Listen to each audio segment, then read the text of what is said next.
जय श्री महाकाल भैरव। आप सभी को काल भैरव अष्टमी की बहुत बहुत शुभकामनाएं।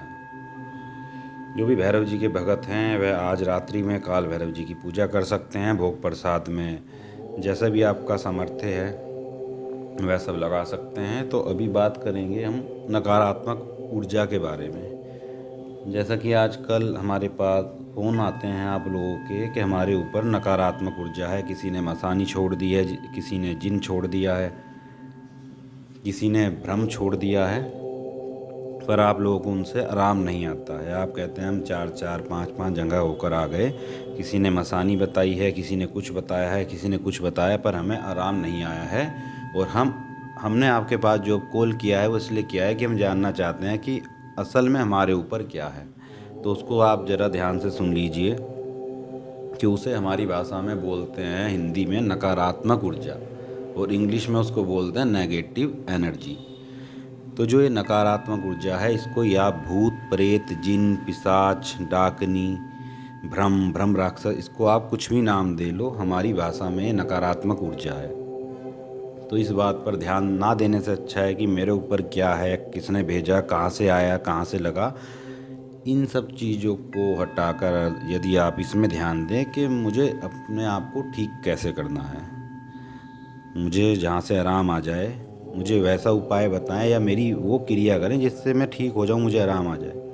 पर आप लोग इसी में लगे रहते हो कि मेरे ऊपर क्या है। आप 10 लोगों से पूछोगे, 10 लोग आपसे पैसा लेंगे, फिर आप कहोगे हमने लूट लिया गया है, हमें ठगा जा चुका है। तो इन बातों से कोई फ़ायदा नहीं है।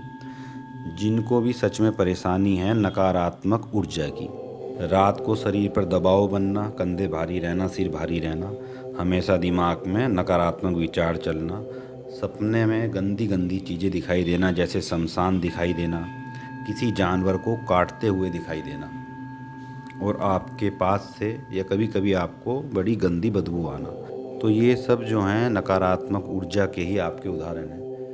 यदि आप पर कोई क्रिया करवाई गई है, जैसा कि चौकी भेज दी गई है या कोई तंत्र क्रिया कर दी गई है आपको बीमार करने के लिए, तो आप डॉक्टर के पास जाएंगे, पर आपका जो रोग है वह नहीं निकल पाएगा। आप बहुत सारी अपनी जांच भी कराएंगे तब भी आपका रोग नहीं आ पाएगा कि आपको रोग हुआ क्या है। तो उसमें जो होता है उसमें कुछ उतारे किए जाते हैं। यदि आप लंबे समय से बीमार हैं तो फिर उसमें आपका 2 से 3 महीने का इलाज चलता है। हमारी तरफ से आप लोगों की अर्जी लगाई जाती है अपनी चौकी पर, और आप लोगों के साथ जो भी समस्या है उसके लिए आपको सेवा दी जाती है। जैसी भी आप सेवा लेना चाहें, तामसिक या सात्विक, जैसे भी आपके घर का वातावरण है उस हिसाब से आपको देखकर आपको सेवा दी जाती है। और सबसे पहले जो आपके पितर हैं उनको मजबूत बनाया जाता है। यदि आपके पितृ कमज़ोर होंगे तो आप पर आसानी से क्रियाएं असर कर जाएंगी। यदि आपके पितृ मजबूत होंगे तो आप पे आने वाली समस्याओं को पहले ही रोक लेते हैं।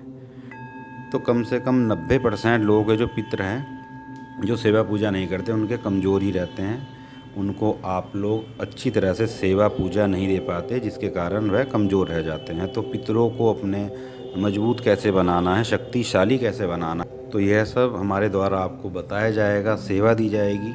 जो भी नकारात्मक ऊर्जा से परेशान है वह हमसे संपर्क कर सकता है। इस वीडियो बनाने का यही उद्देश्य था कि जो भी लोग हमारे पास फ़ोन करके बोल रहे थे कि हमारे ऊपर मसानी छोड़ दी गई है, कोई कहता है कि हमारे ऊपर काली की चौकी छोड़ दी गई है, तो जो भी आप लोग जहाँ भी जाते हैं वहाँ से आपको नहीं बात पता लगेगी। तो आप लोग उसका इलाज करवाने में ध्यान दीजिए, आप लोग ठीक होने पर ध्यान दीजिए, ना कि ये सोचिए कि किसने करवाया, कहाँ करवाया, इन सब चक्करों में ना पड़े तो अच्छा है। तो आप सभी का दिन मंगलमय हो। हर हर महादेव। जय श्री महाकाल।